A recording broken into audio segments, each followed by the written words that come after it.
အစင်ပြေသွားမှာပါဒီကိစ္စအဲ့လောက်မဆိုးမင်းဘာမှစိတ်ပူစရာမလိုအချိန်တိုင်းနှပိန်ကန်လိုက်မယ်ဆိုပြီးတော့မိတ်ဆွေကကိုဒါမှမဟုတ်တခြားလူတရားရောက်ကမိတ်ဆွေကိုပြောလာခဲ့ပြီဆိုလို့ရှိရင်တေးကြတယ်မိတ်ဆွေကတိတ်မကြခင်မှာမိတ်ဆွေမလိုချင်တဲ့ဒါမှမဟုတ်မိတ်ဆွေဘလို့မှတွေးမထားတဲ့ဆိုးရတာတခု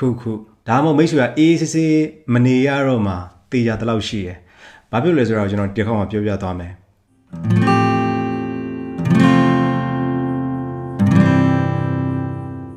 မကောင်းတဲ့အမှန်တရားတစ်ခုကိုလက်မခံခြင်းတဲ့အခါမှာတဲ့ဒါမှမဟုတ်စိတ်ညစ်စရာတွေကိုရှောင်လွဲခြင်းတဲ့အခါမှာတဲ့လူတွေကလက်တွေ့အရှိတရားကိုအခြေမခံဘဲနဲ့ကိုဖြစ်ချင်တဲ့ဆန္ဒအပေါ်မှာပဲတနည်းအားဖြင့်ကိုယ့်ရဲ့စိတ်ခံစားချက်အပေါ်မှာပဲအခြေခံပြီးတော့အဲ့ဒါကိုအမှန်တရားပါဆိုပြီးတော့ကိုယ်ယုံကြည်လိုက်တာအဲ့ဒါကို wishful thinking လို့ခေါ်တယ်ဒီတစ်ခါမှမိတ်ဆွေတို့ကိုအဲ့ဒါကိုပြောပြမယ်ကျွန်တော်တို့ပတ်ဝန်းကျင်မှာ wishful thinking ဖြစ်နေတဲ့လူတွေအများကြီးရှိတယ်ဒီလူတွေကတကယ်သူတို့ထင်တဲ့အရာတွေသူတို့ယုံကြည်နေတဲ့အရာတွေသူတို့မျှော်လင့်နေတဲ့အရာတွေ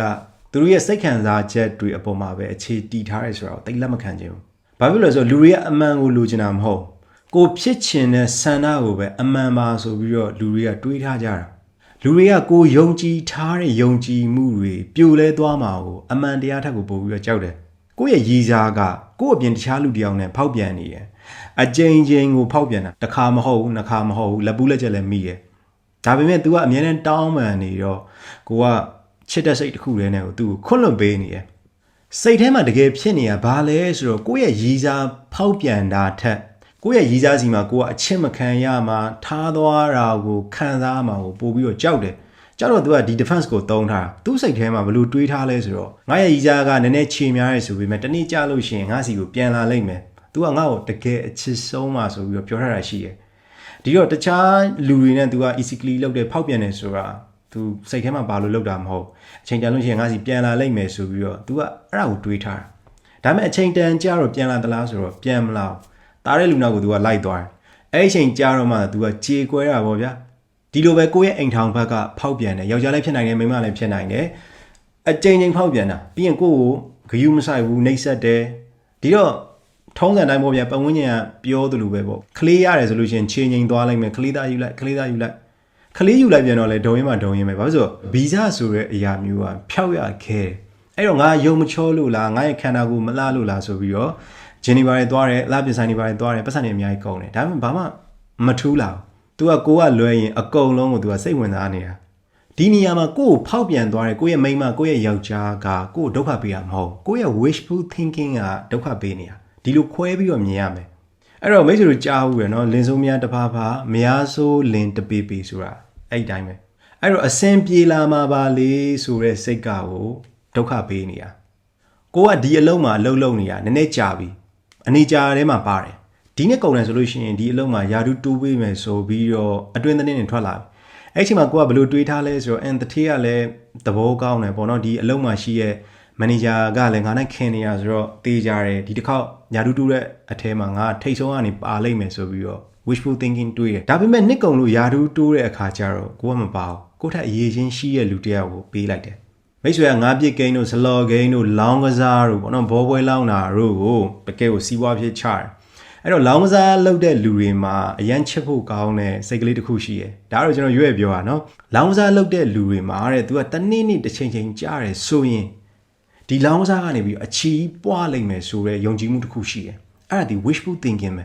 အဲ့တော့ तू ကဘလို့တွေးလဲဆိုတော့လောဆယ်တော့ငါပတ်စံနေရှုံးနေရပေါ့နော်ဒါပေမဲ့တနေ့ကြာရင်ငါဒီထဲကပတ်စံနေအများကြီးရလာတဲ့အချိန်မှာငါ့ကိုလောင်းစားသမားလို့ပြောတဲ့လူတွေကိုငါပြန်ပြီးတော့ဂလဲစားချင်မယ်သူတို့ရှေ့မှာငါအစွမ်းကုန်တောက်ပပြမယ်ငါရဲ့အမေငါရဲ့မိန်းမငါရဲ့ကလေးတွေကိုဘာတွေလုပ်ပြီးမယ်အိမ်ဝယ်မယ်ကားဝယ်မယ်နော်ချန်တွေဝယ်မယ်ရွှေတွေဝယ်မယ်အစရှိသည့်အပြင် तू ကဒီ wishful thinking ကိုတွေးနေတာဒီလိုနဲ့ပဲ तू ကဗီဒီယိုထဲမှာထည့်ထားတဲ့ပြုံလုံးလုံးတဖြည်းဖြည်းနဲ့လောင်းကစားနဲ့ပဲ तू ကလုံးမပါသွားတယ်ဒီတော့ဒီနေရာမှာထီထိုးတဲ့လူတွေလည်းဒီတိုင်းပဲထီထိုးတဲ့လူတွေကသူများထီပေါက်တာကိုကြည့်ပြီးတော့တနေ့နေ့တစ်ချိန်ကြာရင်ကိုကလည်းဒီလိုမျိုးတစ်လုံးတစ်ခဲထီပေါက်မယ်လို့ထင်တယ်အဲ့တော့ तू ကလူရထပ်ပို့ပြီးတော့ထီကိုစီးပွားဖြစ်ထိုးလာတယ်အဲဒီအချိန်မှာသူ့ရဲ့ wishful thinking လို့ခေါ်တဲ့ထီပေါက်ရင်ဘာလုပ်မယ်ညာလုပ်မယ်ငါဆင်းရဲတွင်းကလွတ်သွားပြီငါဘာလုပ်မယ်ငါဘာတွေဝယ်မယ်အိမ်တွေဝယ်မယ်ကားတွေဝယ်မယ်ရွှေတွေဝယ်မယ်စိန်တွေဝယ်မယ်မိသားစုကိုတင်တောင်းတင်တယ်ထားမယ်ဆိုရဲ လက်တွေ့နဲ့ဘလို့မကိုက်ညီတဲ့ wishful thinking ကသူ့ကိုကောင်းကောင်းကြီးဒုက္ခပေးတယ်အဲ့လိုပဲကျမ်းမာရေးမှာလည်းဒီတိုင်းပဲဗ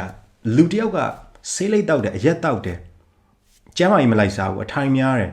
မိမလိုက်စားတယ်အစားအသောက်ဆိုလုံးဝမရှောင်သူကတစိမ့်ရှိရင်ဘလို့လူတွေကိုတွားပြီးတော့အားကြတယ်လဲဆိုတော့ပတ်ဝန်းကျင်မှာပေါ့နော်ဥမာဆေးလိပ်တောက်တယ်အရက်တောက်တယ်မိမလိုက်စားတယ်အစားအသောက်မရှောင်ဒါပေမဲ့အသက်80အထိ80အထိကျန်းမချမ်းသာနဲ့နေသွားတဲ့လူတွေသူကပြည့်ပြည့်မြင်တယ်တကယ်တမ်းကဘာမှမဟုတ်အဲ့ဒါစင်ကျင်ပေးတာပေါ့နော်ကိုဒီလူတွေအောင်ကျမ်းမာသေးတာပဲငါလည်းဒီလိုလူတွေအတိုင်းပဲကျမ်းမာလိမ့်မယ်ဆိုပြီးတော့တွေးတယ်ဒါပေမဲ့တနေ့ကျတော့ကိုကတွေးလို့ဖြစ်တဲ့စီးကြိုဖြစ်တဲ့အရက်ကြောင့်အသေးတွေပါခြောက်လာတဲ့အခါကျတော့ကိုရဲ့ wishful thinking ကဒီနေရာမှာမိတ်ဆွေကိုကောင်းကောင်းဒုက္ခပေးတယ်ဒီတော့ဒါနဲ့ပတ်သက်ပြီးတော့ကျွန်တော်ကြောင်းသားဘဝတုန်းကအဖြစ်ပြက်လေးတွေသွားသတိရတယ်ဘာလို့ဆိုတော့ကြောင်းတုန်းကနည်းနည်းပြင်းတဲ့အထဲမှာပါတယ်အဲ့တော့ကျွန်တော်တို့ကဒီစာမွေးဖြေတော့မယ်ဆိုလို့ရှိရင်ဆရာမတွေကသူက must know ဆိုပြီးတော့ကြက်ကိုကြက်ရမယ်အပုတ်90လောက်ပေးတယ်ဒါပေမဲ့ကိုက90လုံးမကြက်ဘူးဒီထဲကမှအပုတ်30လောက်ကိုရွေးလိုက်တယ်အရင်နှစ်ကအမေးများတဲ့ဟာတွေစာမွေးဖြေမယ်လာမှာနည်းနည်းလေး hot topic လေးတွေကိုရွေးပြီးတော့အပုတ်30လောက်ပဲကြက်လိုက်တယ်အဲ့တော့အဲ့ဒီအချိန်မှာကိုယ်စိတ်ထဲမှာဘယ်လိုတွေးလဲဆိုတော့ငါအပုတ်30တောင်ကြက်ထားသေးရပဲစာမွေးမှာငါကြက်ထားတဲ့အထဲကပါလိုက်မယ်ငါအဲ့လောက်ကံမဆိုးလောက်ဆရာမတွေကလည်းတေးကြတယ်ငါကြက်ထားတဲ့အထက်ကမေးလိုက်မယ်ဆိုပြီးတော့ဒီလိုမျိုးစိတ်ထဲမှာ wishful thinking တွေးရဒါပေမဲ့ somewhere လဲတကယ်လဲဖြေရော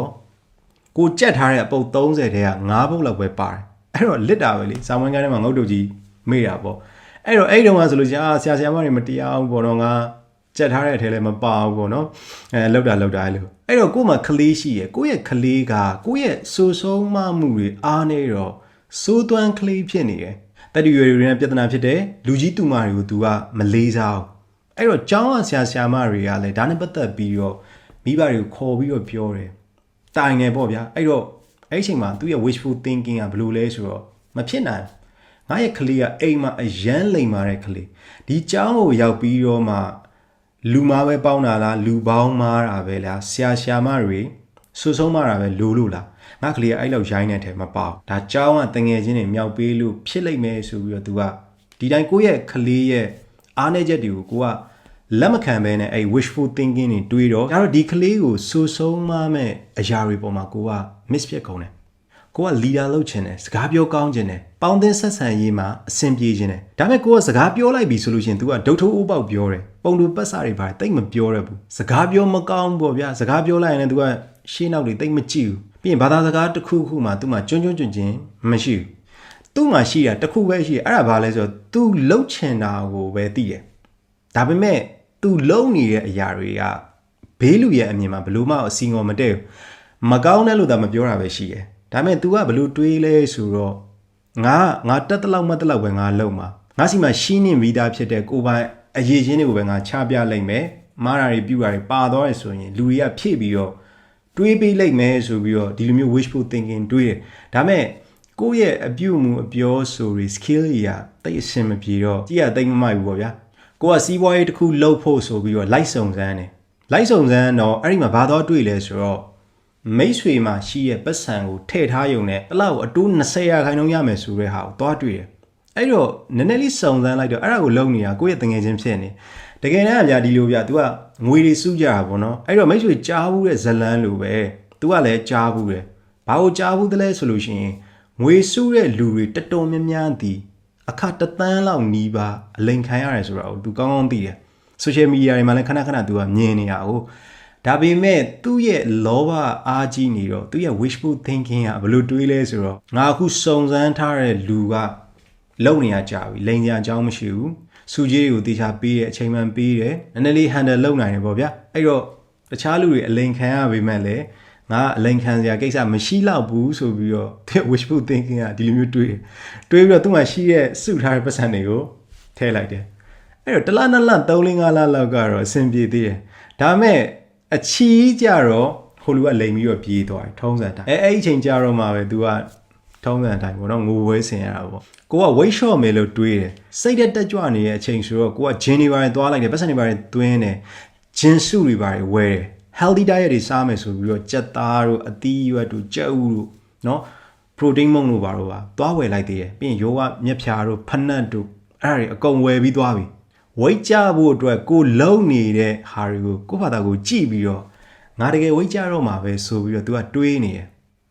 ဒါပေမဲ့ဘာမှဆက်ဖြစ်မလာဘူးဘာဖြစ်လို့လဲဆိုတော့အနာဂတ်မှာဝိတ်ကြရင်လှပနေမဲ့ကိုယ့်ရဲ့သွင်ပြင်လက္ခဏာတွေကို तू က wishful thinking အနေနဲ့မြင်ထားတာဒါပေမဲ့တကယ်လက်တွေ့လောက်ရတဲ့အခါကျတော့ကျွန်တော်တို့ကချွေးတို့သွေးတို့နဲ့ပေးဆက်ရတာလေဝိတ်ကြဖို့ဆိုတာလွယ်တော့မလွယ်ဘူးအဲ့ဒီတကယ်လောက်ရတဲ့အချိန်မှာ तू ကဖြစ်လာတဲ့ stress တွေကို resilient မဖြစ်ဘူးဒူဝီတာပဲမခံနိုင်တလားလောက်ဆော့ပြီးတဲ့အချိန်မှာ तू ကဘာမှဆက်မဖြစ်တော့ဝိတ်လည်းမကြတော့အဲ့ဒါဒီ wishful thinking ပဲဖြစ်ပါတယ်အဲ့တော့ wishful thinking ဒီ तू ကရေတို့မှာအရန်ကောင်းတယ်ရေတို့မှာမိတ်ဆွေရဲ့မျောလင့်ချက်တွေမိတ်ဆွေရဲ့ယုံကြည်မှုတွေကို तू ကနောက်ကနေပြီးတော့ပံ့ပိုးပေးတယ်ထောက်ခံပေးတယ် motivation ဖြစ်အောင်လုပ်တယ်ဒါပေမဲ့ရေတို့ပဲဖြစ်တယ်ရေတို့ဖြစ်တဲ့အတွက်ရေတို့မှာဖြစ်တဲ့စိတ်ဖိစီးမှုတွေကိုရော့ကျစေတယ်ဒါပေမဲ့မိတ်ဆွေကအလုပ်တစ်ခုပဲဖြစ်ဖြစ်ဘာပဲဖြစ်ဖြစ်လုပ်တဲ့အချိန်မှာကျွန်တော်တို့ကရေရှည်သွားတာရေရှည်သွားတဲ့အချိန်မှာမိတ်ဆွေသည်စိတ်ဖိစီးမှုကိုရင်းနှီးအောင်လုပ်ရတယ်ဒူပီတာပဲဖြစ်အောင်လုပ်ရတယ်အပင်ပန်းခံရတယ်ထားလိုက်ပါတော့ဒါတွေကမိတ်ဆွေတီးပြီးသားဖြစ်ပါလိမ့်မယ်အဲ့တော့သူရဲ့စိုးကျိုးတွေကဘာလဲဆိုတော့ wishful thinking ကိုများများတွေးတဲ့လူကတကယ်စစ်မှန်တဲ့ပြဿနာကိုဘယ်လိုကင်တွယ်ဖြေရှင်းရမလဲဆိုတဲ့ဥစ္စာကို तू မလုပ်တတ်တော့ဘာဖြစ်လို့ဆိုတော့ तू ကရှောင်ပြေးတယ်လို့ဖြစ်နေရအောင်နောက်တစ်ခုက wishful thinking က तू က emotion လို့ခေါ်တဲ့စိတ်ခံစားချက်တွေအပေါ်မှာ तू ကအခြေခံထားတာတကယ်တမ်းပြဿနာတစ်ခုခုကိုသူတင်ကိုယ်တင်ဖြေရှင်းရပြီးဟဲ့ဆိုရင်ကျွန်တော်တို့က data လို့ခေါ်တဲ့အချက်လက်တွေပေါ်မှာကျွန်တော်တို့ကအခြေတည်ရတာစိတ်ခံစားချက်ပေါ်မှာသွားတည်လို့မရအောင်လစ်သွားလိမ့်မယ်အဲ့တော့ emotion ပေါ်မှာအခြေခံပြီးတော့ဆုံးဖြတ်တဲ့သုံးသပ်တဲ့ဖြေရှင်းတယ်ဆိုလို့ရှိရင်အမှားများတယ်နောက်တစ်ခုကမိတ်ဆွေအဆင်ပြေသွားမှာပါလေဆိုတဲ့စိတ်ကမိတ်ဆွေရဲ့ပြဿနာတစ်ခုအပေါ်ဖြေရှင်းရတဲ့အခါမှာကျွန်တော်တို့ကကြိုတင်ပြင်ဆင်ရတဲ့အပိုင်းမှာအင်မတန်မှအားနေသွားတယ်အားနေတော့မိတ်ဆွေကဘာမှမပြင်ဆင်ဘဲနဲ့ဒီပြဿနာကိုရင်ဆိုင်တဲ့အချိန်မှာအကုန်ကုန်အကွဲကွဲအပြဲပြဲတွေဖြစ်ကုန်တာကဲဒါလို့ဆိုလို့ရှိရင်မိတ်ဆွေတို့အနေနဲ့ wishful thinking လို့ခေါ်တဲ့အဆင်ပြေသွားမှာပါလေဆိုတဲ့ defense အကြောင်းကိုနားလည်လိမ့်မယ်လို့မျှော်လင့်ပါတယ်ကျွန်တော် wishful thinking အကြောင်းကိုပြောတဲ့အချိန်မှာအနုသဘောဆောင်တဲ့ဖက်ကပြောတာဖြစ်တဲ့အတွက်နည်းနည်း negative ဆန်သွားလိမ့်မယ်ဗျာဒါပေမဲ့ဒီ defense ဒီလူတိုင်းသုံးပါတယ်မိတ်ဆွေကလူတာထက်ပိုပြီးတော့သုံးမှသာမိတ်ဆွေရဲ့ thinking patterns တွေကိုပြဿနာဖြစ်စေရဆိုတဲ့ဟာကိုကျွန်တော် message ပေးလို့ရင်ဖြစ်ပါတယ်ဒီမှာပဲရမယ်ဗျာနောက်လာမယ့်အပိုင်းတွေမှာဒီထက်စိတ်ဝင်စားဖို့ကောင်းတဲ့ defense တွေအကြောင်းကိုကျွန်တော်ထပ်ပြီးတော့ပြောပြပေးသွားပါဦးမယ်ကျွန်တော်ကတော့စိတ်ကျမ်းမာဆရာဝန်ဒေါက်တာရီဖြစ်ပါတယ်